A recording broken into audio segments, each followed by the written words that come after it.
السلام علیکم ورحمۃ اللہ وبرکاتہ۔ الحمد للہ رب العالمین والصلاة والسلام علی رسولہ الامین، اما بعد۔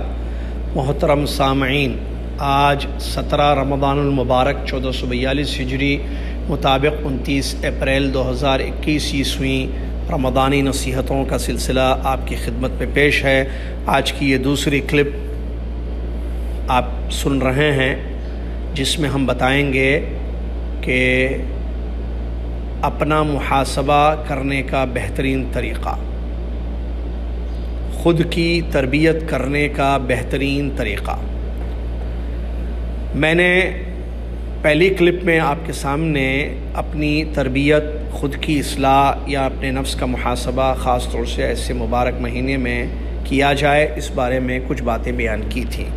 مناسب ہے کہ ہم آپ کو اس کا بہترین طریقہ بیان کریں۔ طریقے تو بہت ہو سکتے ہیں، دیکھیے کہ آپ اکیلے میں بیٹھیں، سوچیں، یاد کریں اللہ کو اور دیکھیں کہ کیا آپ اللہ کو خوش کیے ہوئے ہیں یا نہیں ہیں۔ ہر انسان ہم میں سے، میں، آپ، عورتیں، بچے، جوان، شادی شدہ، بوڑھے، سب اکیلے میں تنہائی میں بیٹھ کر اپنے آپ سے ایک سوال کریں کہ کیا ہم اللہ کو خوش کر دیے ہیں؟ کیا اللہ ہم سے خوش ہے یا اللہ ہم سے خوش نہیں ہے؟ ہم دنیا کو خوش کرنے کی کوشش میں لگے رہتے ہیں، ایک اللہ کو خوش نہیں کرتے۔ ایک اللہ کو خوش کر لیں، ساری دنیا خوش رہے گی، خوش نہیں بھی رہے گی چلے گا، جنت تو ملے گی اور دنیا بھی ہاتھ سے نہیں جائے گی۔ لیکن اس کے برعکس لوگ جو ہے پوری دنیا کو، سب کو خوش کرنے کے چکر میں اللہ کو ناراض اور ناخوش کر دیتے ہیں، جس سے ان کی دنیا اور آخرت برباد ہو جاتی ہے۔ تو یہ بھی ایک طریقہ ہے۔ اس کے علاوہ ہم نے خاص طور سے یہ کلپس لیے بنائی ہے یا بنا رہے ہیں، علامہ ابن قیم جو شیخ الاسلام ابن تیمیہ رحمۃ اللہ علیہ کے ایک مشہور شاگرد ہیں، انہوں نے بڑی زبردست بات اصلاح نفس کی یا تربیت نفس کے سلسلے میں ایک طریقہ انہوں نے بیان کیا ہے، اور وہ کہتے ہیں سب سے اچھا طریقہ یہ ہے اپنے نفس کی اصلاح کرنے کی یا نفس کا محاسبہ یا نفس کی تربیت کرنے کی، کہ ہم رات میں جب بستر کی طرف جائیں، آدمی جو ہے دن میں کام کرتا ہے، عورتیں، مرد جو بھی ہوں، دن مصروفیات کا وقت ہوتا ہے، ٹھیک ہے، اس کے بعد شام آتی ہے، پھر رات ہوتی ہے۔ جب رات ہو جاتی ہے تو دن بھر کی تھکان دور کرنے کے لیے، آرام کرنے کے لیے، سونے کے لیے آدمی اپنے بستر کی طرف جاتا ہے۔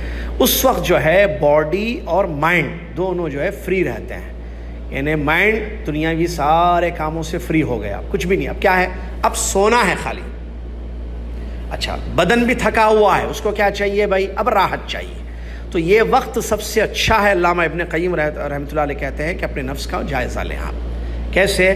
کہ آپ یہ دیکھیں کہ صبح سے، اسی دن جس دن آپ سو رہے ہیں رات میں، صبح سے رات تک آپ نے نیکی کی ہے یا نہیں کی ہے؟ نیکیاں اگر کی ہیں تو اللہ کا شکر ادا کیجئے، ہاتھ اٹھائیے اور اللہ کا شکر ادا کیجئے کہ اللہ تیرا شکر کہ تو نے مجھے نیکیوں کی توفیق دی۔ آج میں نے قرآن پڑھا، آج میں نے صدقہ کیا، آج میں نے تراویح پڑھی، آج میں نے روزہ رکھا، صبح سے رات تک، ٹھیک ہے؟ چلیے اللہ کا شکر ادا کیجئے اس توفیق پر، ہدایت پر، اور اللہ سے مزید توفیق کی دعا، اللہ جیسے تو نے آج مجھے نیکیاں کرنے کی توفیق دی، ہدایت دی، مدد کی میری، اللہ کل بھی مجھے اور توفیق دے، آج جو میں نے نیکیاں کی ہیں اس سے زیادہ کرنے کی اللہ تو مجھے توفیق دے۔ سو جائیے، اگر آپ اٹھ گئے تو اللہ تعالیٰ آپ کو اور نیکیاں کرنے کا موقع دے رہا ہے، اگر آپ نہیں اٹھے، مر گئے، تو آپ اچھی نیت لے کے مر گئے، اس پر بھی اجر ملے گا انشاءاللہ، خیر پر آپ کی موت ہو گئی۔ اور اگر صبح سے رات تک گناہ ہوئے ہیں تو اللہ سے توبہ کیجئے سچے دل سے، اپنے نفس کا معاف کہ میں نے کیسے گناہ کیا، آج صبح سے رات تک جو بھی گناہ ہوئے ہیں، جو آپ کو معلوم ہے آپ کے گناہ، آپ اللہ سے توبہ کیجئے، سچے دل سے معافی مانگیے اور کہیے اللہ مجھ کو معاف کر دے، اللہ یہ رمضان میں نے کیا کر لیا، اللہ یہ مجھ سے کیا غلطی ہو گئی، اللہ یہ مجھ سے کیسے گناہ ہو گیا، معافی مانگیے، توبہ کیجئے، اللہ معاف کرے گا۔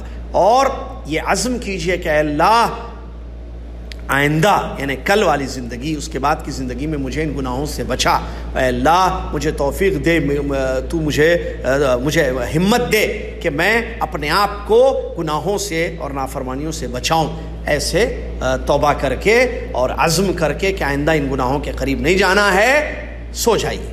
اٹھ گئے تو ایک نیا زندگی کا صفحہ آپ کا شروع ہو رہا ہے۔ آپ رات میں توبہ کر کے سو گئے تھے، اٹھ گئے سحری میں، تو اب آپ کی زندگی میں ایک نیا صفحہ شروع ہو رہا ہے، نیو پیج، نیو ڈاکومنٹ، جس کو آپ گندا مت کیجیے، خراب مت کیجیے۔ اگر مر گئے تو توبہ استغفار پر موت ہو گئی۔ دونوں صورتوں میں نیکیاں کریں یا غلطیاں اگر ہو جائیں، آپ اگر اس طریقے سے اپنے نفس کا محاسبہ کرتے ہوئے دعائیں کر کے سو جائیں گے تو انشاءاللہ آپ کے لیے بہت خیر ہے۔